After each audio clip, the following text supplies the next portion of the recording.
할렐루야. 할렐루야. 지금 우리는 성령의 계절에 들어와 있습니다. 성령 강림 후에 벌써 5번째 주일을 우리가 이래 맞이하고 있는데, 우리는 성령 충만한 삶을 살아야 되는데, 성령 충만함이 뭐냐면 하나님의 거룩한 영이 우리 심령 속에 들어와서 우리의 삶을 지배하시는 거예요. 하나님의 거룩한 영이 우리 마음을 갖다 통치하시는 거예요. 그분은 우리의 지정의, 우리의 모든 생각도 계획도 우리의 감정까지 그분이 다스리는 것을 갖다 성령 충만한 사람이라고 표현하고 있습니다. 성령 충만하게 되면 우리의 삶에 여러 가지 신앙적인 증거들이 나타나 보여지게 됩니다. 첫 번째가 기쁨이라고 그랬죠. 즐거움이죠.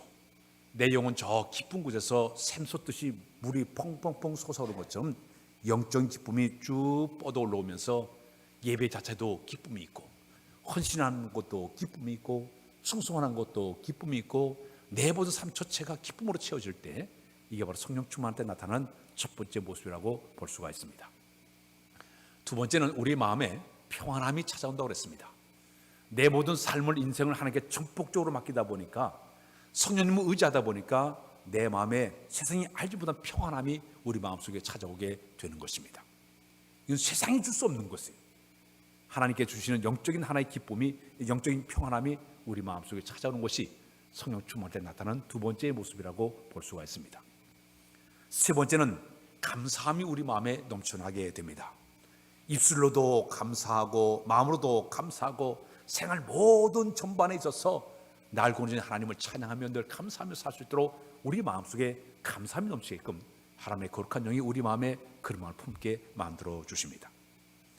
또 뿐만 아니라 우리 마음속에 사랑할 수 있는 그런 마음을 품게 하셔서 이루는 하나님을 마음을 다하고 뜻을 다하고 성품을 다하여 하나님 열심히 사랑하도록 만들어 주시고, 아르는 이웃을 내면서 사랑할 수 있는 그런 마음을 품도록 성령 하나님이 우리 마음속에 역사하시게 되는 것입니다. 그런데 오늘 더 중요한 게 있습니다. 하나님의 거룩한 영이 우리 마음에 작동하게 되면 우리 마음에 열정을 품게 된다. 열심, 열정 다 같은 말이에요. 열이 다 같은 말이죠. 우리 마음이 남이 모르는 열정이 타오르게 됩니다. 어떤 일이 주어질 때 최선을 다하고 적극적인 마음을 가지고 아주 뜨거운 마음으로 봉사하고 헌신하는 그런 마음을 우리 마음에 선물로 허락해 주게 되는 것입니다.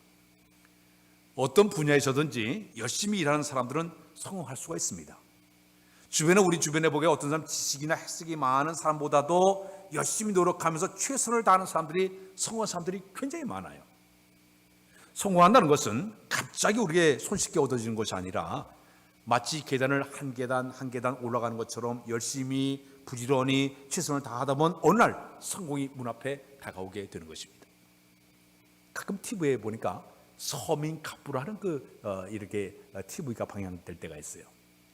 참 보게 되면 그 사람들 한 목표를 정해놓고 아주 열심을 다해가지고 부자가 되는 그런 사람들의 모습을 이래 볼 수가 있습니다. 자, 그런데 이 열심이라는 이 말이 그 헬라 말로 하게 되면 엔데오스라는 말을 쓰고 있습니다. 헬라 말 엔데오스는 하나님 안에 있는 사람의 뜻이에요. 성령님께서 우리 마음속에 들어오게 되면 주의 영이 우리 마음에 가득 채워준 사람 갖다가 우리가 열심 있는 사람이라고 그렇게 표현하고 있다는 얘기입니다. 고린도후서 5장의 13절 이하에 보게 되면 사도 바울이 미친 자라는 표현을 쓰고 있습니다. 자기는 내가 미쳤으면 하나님을 위한 것이라고 자기 자신을 표현하고 있습니다. 사도 바울이 부활의 주님을 탐에서 만나 배웠고 성령께서 그의 마음을 강하게 역사하게 되다 보니까 그런 뜨거운 열정을 가지고 이 소아시아와 유럽을 마치 미친 개처럼 다니면서 복음을 전했던 사람이 사도 바울이었습니다. 주의 영이 그의 마음을 작동하니까 열정을 다해 목숨 걸고 복음을 증거하는 데 쓰임받은 사람이 바로 사도 바울이었습니다. 초대교회에 하나님의 거룩한 영이 충만히 역사하게 되니까 그들이 성령 충만한 모습이 가슴이 막 타오르다 보니까 성령 충만하기 전에는 전부 숨어가지고 벌벌 떨면서 다 죽을까 염려하는 그런 마음, 두려움 속에 살았어요. 그러나 주의 거룩한 영이 그들의 마음을 지배하게 되니까 목숨 걸고 나가서 복음을 전합니다. 끌려가서 매를 맞기도 하고 돌에 맞기도 하고 옥에 갇히기도 하고 죽음을 당해도 그럼에도 불구하고 열심을 다해서 그들이 복음을 전하기를 시작했습니다. 예루살렘 거리에 예수 믿지 않는 사람들이 초대교회 성도를 뭐라고 표현하지 않습니까? 저들이 새 술에 취했다고 얘기하고 있습니다. 술에 취한 사람들 여러분들 가끔 만나지 않습니까? 천상적으로 볼 때도 이 성령 충만한 모습과 비슷할 때가 많아요. 지정신이 아니에요. 노래도 흥얼흥얼 부르고, 그리고 또 담력이 있고 아주 이렇게 거침없이 행동하는 그런 모습을 보지 않습니까? 근데 초대교회 성도들이 새술에 취한 것처럼 주영이 그들의 마음을 지배하니까 나가서 담대하게 복음을 증거하는 그런 사람들이 초대교회 성도들의 모습이었습니다. 성경을 보게 되면 베드로전서 3장 13절에 너희가 열심으로 선을 행하면 누가 너희를 해하리요. 다 같이 읽읍시다. 시작. 또 너희가 열심으로 선을 행하면 누가 너희를 해하리요. 오늘 본문의 12장 11절에도 이런 얘기가 있습니다. 로마서 12장 11절 시작. 부지런하여 게으르지 말고 열심을 품고 주를 섬겨라. 집에서 여러분들이 차를 끓인다든지 물을 끓여본 적 있지 않습니까? 막 열을 가하게 되면 그 주전자가 뜨거워지면서 더 뜨거워지면 뚜껑이 덜렁덜렁 되게 됩니다. 증기 기관차를 보게 되면 화씨 212도쯤 되게 되면 거대한 기관차가 바퀴가 막 굴러갑니다. 그 열기에 의해 가지고 바퀴가 앞을 향해서 막 나가게 됩니다. 그러나 온도로가 오르지 않게 되면 1cm도 이 기차가 갈 수가 없어요. 증기 기관차는 열이 올라야만이 그 힘, 열기의 힘을 가지고 굴러가듯이, 열기 없으면 1cm도 못 나가요. 사는 여러분, 우리가 살아가면서 우리의 신앙 삶 속에 중요한 것은 뭐냐? 열정을 품는 거, 열을 갖는 거, 우리에게 필요한 줄로 믿습니다. 만일 우리에게 열정이나 열의를 얻게 되면 어떤 모습으로 우리가 살게 될까요? 열정이나 열심히 없으면 한가해요. 할 일이 없어요.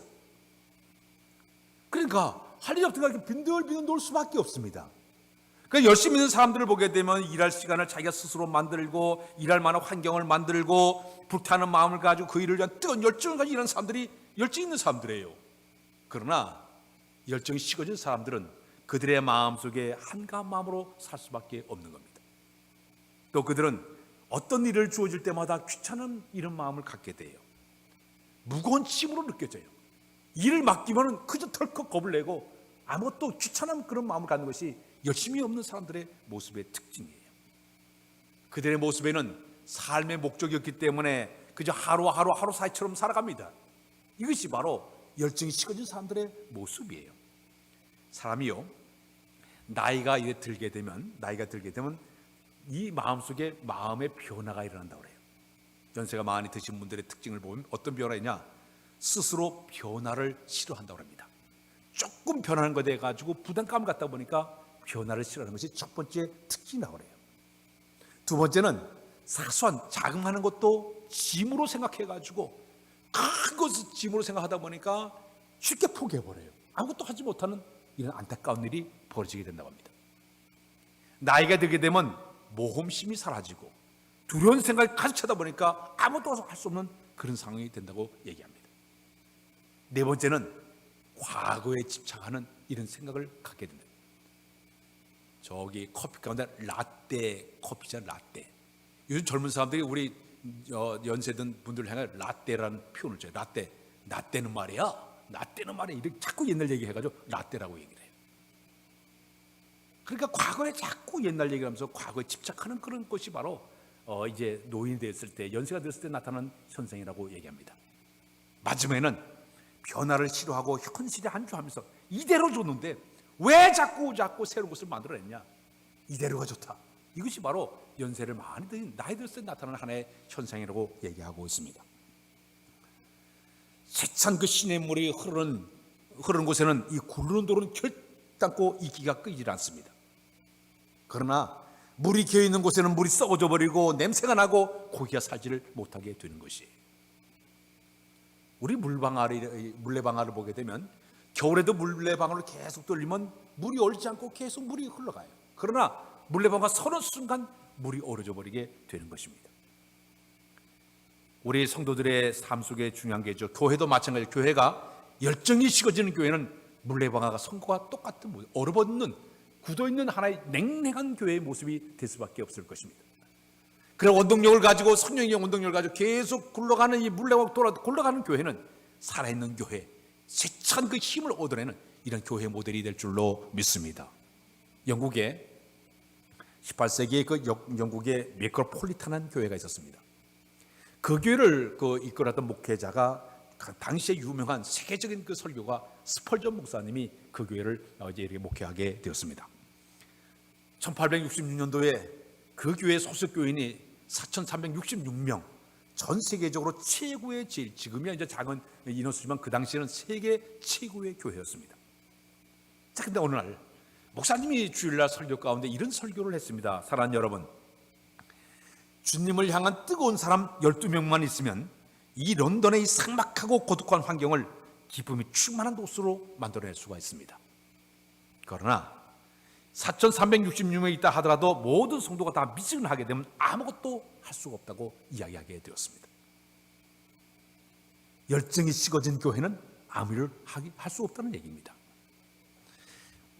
프로와 아마추어의 차이가 있습니다. 프로라고 하는 사람들은 그 일에 대해서 전문가를 갖다가 프로라고 얘기합니다. 그래서 이 사람들은 어떤 일을 하더라도 아주 최선을 다해가지고 자기의 그 먹는 자기의 목숨이 걸리 자기의 먹는 문제가 있다 보니까 최선을 다해가지고 일을 합니다.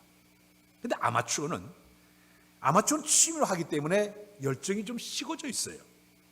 도저히 이 프로를 따라가기 힘들다는 얘기입니다. 교회 안에서도 어떤 사람 프로 정신을 가지고 일하는 사람이 있는 반면에 아마추어로 그냥 취미로 하나님의 교회를 섬기는 사람들도 있습니다. 어느 날 어떤 사람은 이제 아마추어 마음을 가지고 교회에 와서 인간적인 열심만 가지고 열심히 봉사하다가 어느 날 보니까 안 보여요. 보니까 교회를 떠나버렸어요. 신앙의 본질을 잃어버리게 되면 그런 모습으로 헌신할 수밖에 없다는 얘기입니다. 자기 열심에 빠져가 일을 하게 되면 위험 요소가 굉장히 많아요. 그러나 하나님의 거룩한 영께서 주신 공급한 힘을 가지고 하는 사람은요, 변하지 않습니다. 어떤 어려움도 잘 견뎌낼 수가 있습니다. 끝까지 충성스러운 모습으로 그 삶을 감당하게 되는 것입니다. 우리는 베드로 사도를 보게 되면 그가 예수님을 3년 동안 따라다니면서 정말 다른 12명 가운데 가장 앞장서 가지고 적극적으로 주님을 사랑했던 제자가 바로 베드로 사도였습니다. 그래서 12명 가운데 수제자였습니다.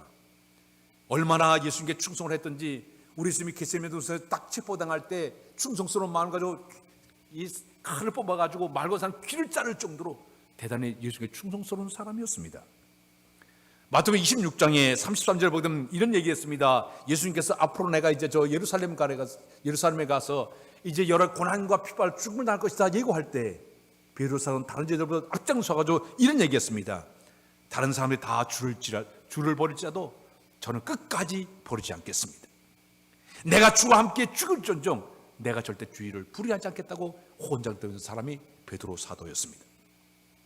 그러나 막상 우리 예수님이 딱 체포당하게 되니까 우리 예수님께서 저 갈배뜰에 가가지고 재판받는 자리에 끌려가게 되니까 이 베드로가 저 뜰에서 불을 쬐고 있다가 어린 족 돼지 하나가 지나가면서 너도 예수 한 패지, 너 예수 따랐던 제자지 얘기하니까 3번씩이나 나는 예수를 모른다고 부인하지 않았습니까?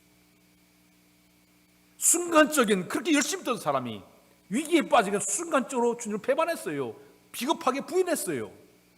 심지어 예수님 갖다가 저주하면서까지 부인했던 사람이 베드로 사도였습니다. 그러나 그가 훗날 오순절 마가다라 앞에서 성령의 충만한 역사를 받은 다음에 그는 완전히 변화가 되었습니다. 그는 목숨 걸고 복음을 전하게 됩니다. 매를 맞아도 옥에 갇혀도 두려워하지 않았습니다. 마침내 그는 예수님은 달렸던 십자가와 같이 그는 거꾸로 십자가에 매달려 순교한 사람이 바로 베드로 사도였습니다. 하나님의 거룩한 영이 그의 마음을 지배하니까 열정을 가지고 삶을 다한 사람이 바로 베드로 사도의 모습이었습니다. 마태복음의 11장 12절에 보게 되면 세례 요한 때부터 지금까지 천국은 침노를 당하느니 침노하는 자는 빼앗게 된다 그랬습니다. 우리가 하나님의 거룩한 사명을 감당할 때 중요한 것은 천국은 침노하는 자의 열심이 필요하다는 얘기입니다. 구약 성경에서 가장 열정적인 사람을 꼽으라 그러면 야곱이라는 사람이에요. 야곱은 하나님의 축복을 받고자 누구보다도 뜨거운 열정을 품었던 사람이 바로 야곱이었습니다. 자기 형의 장자권을 형의 에서의 장자권을 뺏겨해가지고 팥죽 한 그릇에 자기의 자기 형에게 그 장자권을 빼앗는 그런 일도 하지 않습니까? 심지어 자기 아버지가 눈이 멀었을 때 나이 많은 아버지를 속여버리고 축복을 가로채기도 했습니다.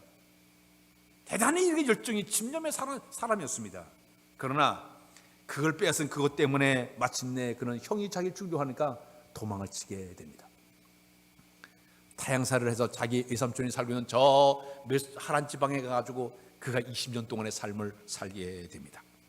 자, 그곳에 가서 일을 하다 보니까 자기 외삼촌이 자기를 10번이나 품살을 갖다가 안 주면서 계속 속여내는 거예요. 자기가 속였던 것을 그대로 당하면서 그는 10번씩이나 그런 어려움을 당하게 됩니다. 심지어는 이 사랑에 대한 열정이 얼마나 뜨겁든지 그 외삼촌 집의 딸 라헬을 너무나 사랑했습니다.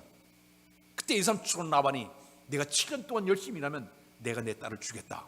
열심히 일을 했어요. 7년 동안 일했더니 라헬 딸을 주는 것이 아니라 첫째 딸, 이 첫째 리아를 갖다 덜컥 주고 말았어.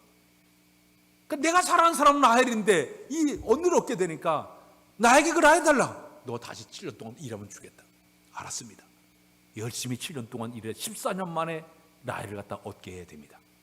사랑에 대해도 대단히 열정적인 사람이 바로 이 야곱의 모습이었습니다. 그는 라반의 양을 치면서 매사에 모든 일을 할 때마다 목축업을 하면서도 이 양의 염소 때의 그 생리와 번식에 관한 것을 계속 연구하면서 열심히 하다 보니까 마침내 훗날 어떻게 되지 않습니까? 4명의 부인애가 12명의 자녀를 얻은 데다가 자기가 돌 때는 그가 창세기의 32장 이하에 보게 되면 자기가 요단들을 건널 때는 작대기 하나만 가지고 갔는데 돌을 땐 2대 나올 때는 엄청난 복을 받고 들어온 사람이 바로 야곱의 생애였습니다. 사는 성도로 우리의 신앙의 삶의 중에 우리는 신앙생활 속에서 축복을 받기 위해서 은혜를 받기 위해서 이런 뜨거운 열정을 해냈던 이런 야곱과 같이 우리의 모습에 이런 모습이 있어야 될 줄로 믿습니다. 나폴레옹 힐이라는 사람이 있습니다.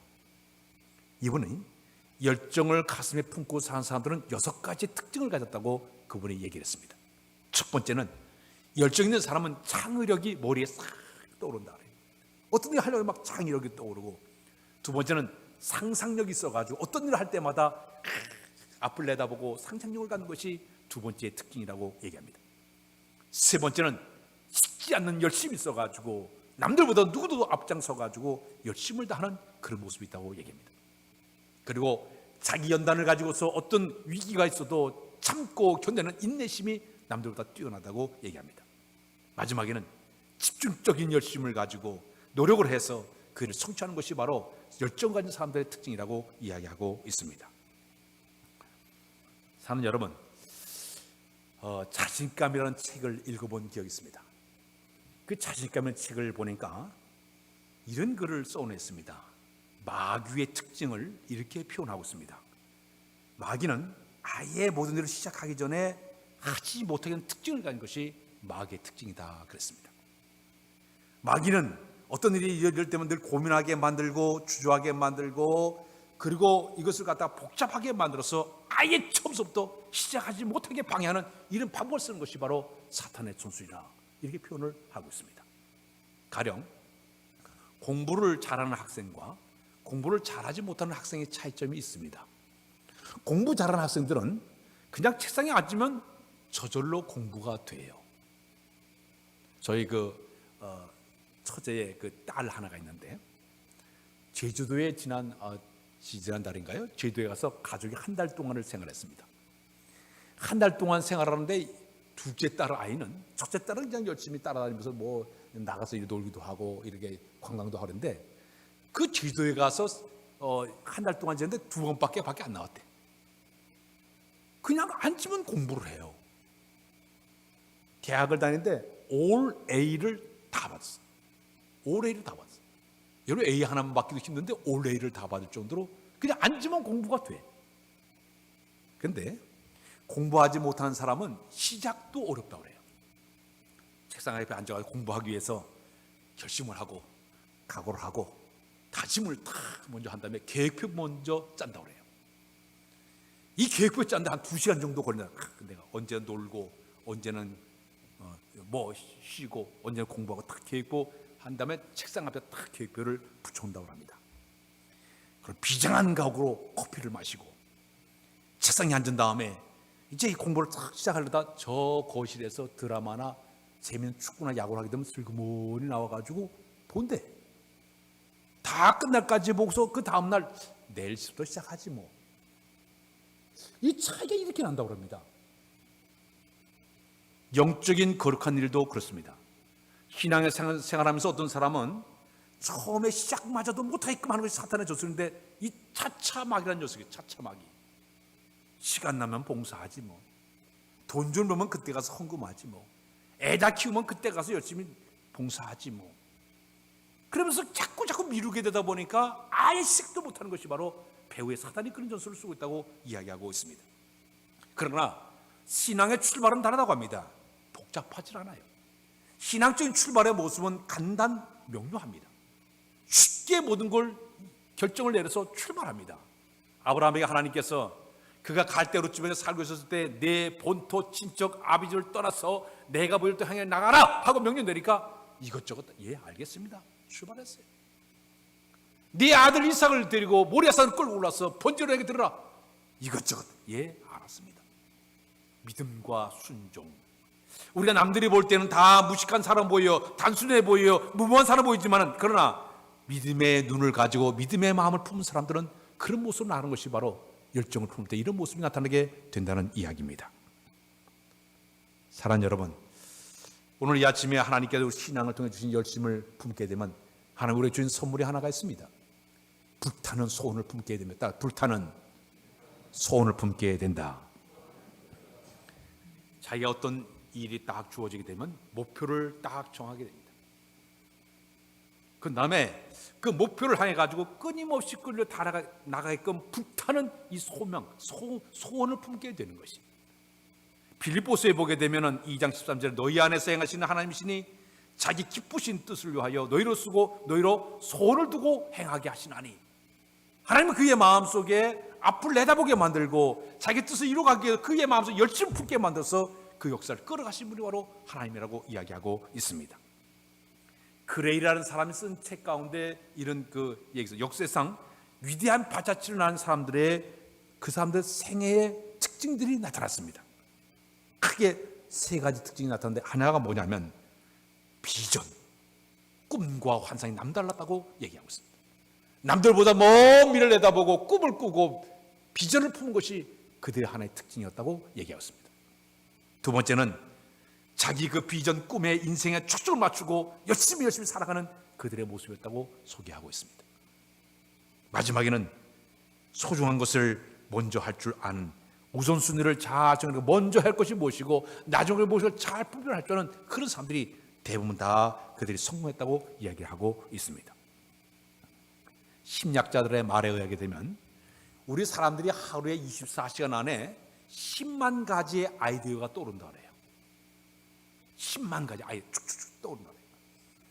그 대부분의 많은 사람들은 그렇게 많은 아이디어가 떠올라도 흘러버리지만은 이 불타는 그 소원을 품은 사람들은 그것을 통해서 딱딱딱 캐치해가지고 창의력을 발휘해가지고 그 꿈을 이뤄내는 것이 바로 열정을 품은 사람들의 하나의 성공적인 사람들의 모습이라고 이야기하고 있습니다. 세계적인 물리학자 아인슈타인은 7살 때 겨우 글을 간신히 이렇게 익혔다고 얘기합니다. 베토벤 같은 경우는 음악 교사가 그를 처음에 음악을 가질 때 전혀 음악에 소질이 없는 아이라고 판단을 내렸다고 얘기합니다.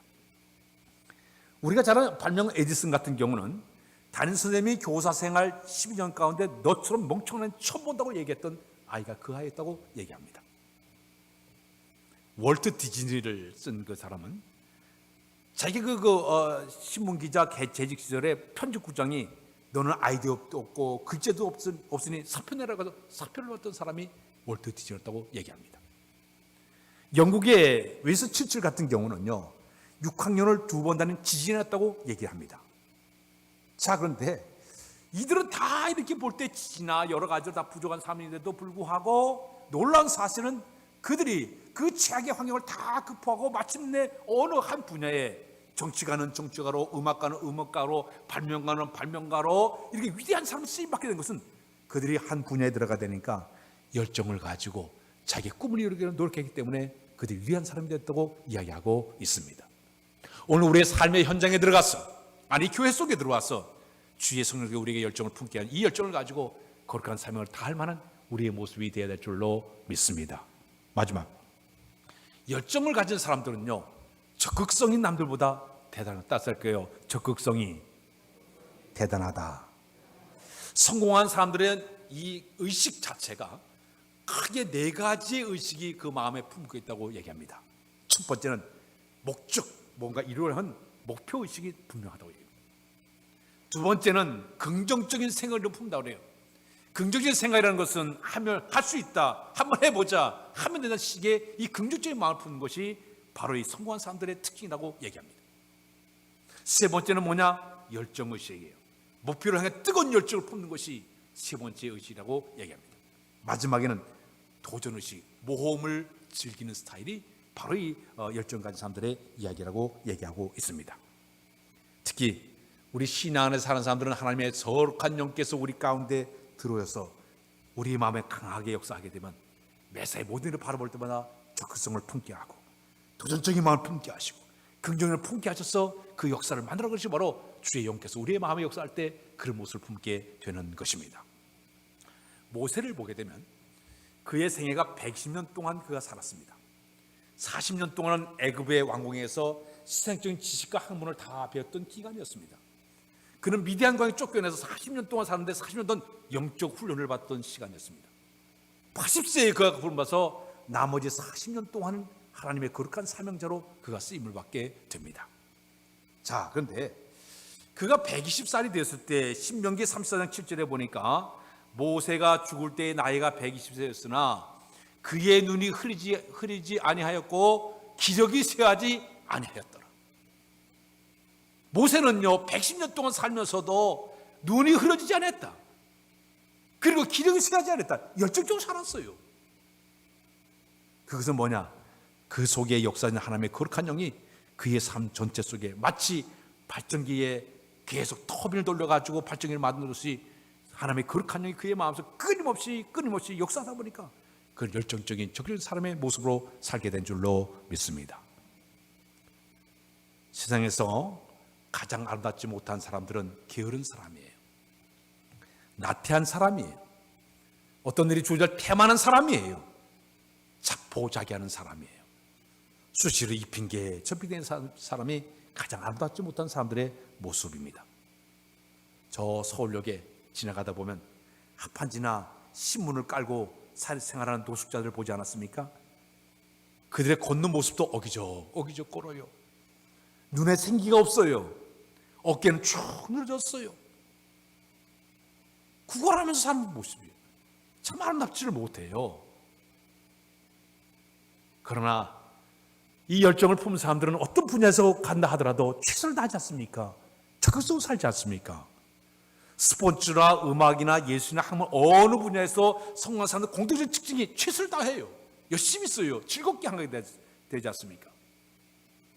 우리가 여러분 잘 아는 영국 프리미어 리그에서 맨체스터 시티에서 뛰었던 박지성 선수라는 선수를 여러분들이 본 기억이 있을 겁니다. 이 박지성 선수, 축구 선수는 이 발이 평발이에요. 여러분들이 다 보면 발이 우리가 가운데가 이렇게 움푹 들어가지 않습니까? 발 안에 이 발을 보면 발바닥에 이렇게 움푹 들어가. 이 움푹 들어가야만이 이게 이제 발의 흡수력을 흡수하고 충격을 완화시키는데 평발은 평범하니까 이게 뛰게 되면 그 충격을 그대로 다 받아가지고 특히 운동선수 같은 경우는 그 무릎이나 허리에 그 충격이 그대로 받으니까 선수 생명이 지지를 못해도 잘 뛰지를 못해요. 근데 박지성 선수가 평발이에요. 그런데도 불구하고 얼마나 많이 연습을 많이 했든지 자기 단점을 극복해서 세계적인 선수로 아시아 최고 선수로 그가 뛰어오르지 않았습니까? 의사의 말이 그 인간 승리였다고 표현할 정도로 대단한 선수가 되었어요. 근데 그가 그것까지 오기까지 그의 발 모습을 보여드리면 우리 방송실 이 발을 보니까요, 발이 피멍이 들고 그리고 상처가 나고 관절마다 구둑살이 다 박힌 그런 모습. 얼마나 노력을 했으면 이런 위대한 선수가 됐겠습니까? 또 하나 발을 소개하겠습니다. 이 발레리나 강수지라는 그 사람이 있는데 발레를 잘 추는 선수예요. 사람이 하루에 그 신발이 3켤레씩 헤어질 정도로 이렇게 연습을 많이 한다고 해요. 하루에 15시간씩 연습을 한다고 합니다. 여자의 발이 저렇게 못생긴 그런 발이에요. 그러나 세계적인 사람이 되려면 이런 그 노력과 열정이 있기 때문에 세계적인 사람이 되게 된다는 얘기예요. 여러분, 우리가 6개월 동안 살아왔어요. 나머지 6개월 참 우리나라 지금 이 코로나 바이러스 때문에 우리 교회들이 참 어려움을 당해요. 열정이 다 식어져 버렸어요. 아마 이 시간에 집에서 이 온라인 예배 드리는 분들 많이 계시는데 너무 주님과 멀어지면 다 열정이 식어지게 되었어요. 사랑하는 여러분, 우리가 다시 이제 열정을 회복을 해서 성령 안에서 우리가 주시는 그 열정의 힘을 가지고 나머지 6개월 잘 달려가는 여러분의 모습이 다 되시길 주님의 이름으로 부탁드립니다. 기도하겠습니다. 걸어가신 아버지, 6개월 은혜 가운데 보냈습니다. 또다시 6개월이 주어졌는데 반년 동안도 함께 하나님을 의지하면서 성령 안에서 우리가 세움을 얻어 나머지 6개월 열심히 달려나가는 우리 모두로 삼아 인도하여 주옵소서. 예수 그리스도의 이름으로 기도하옵나이다. 아멘.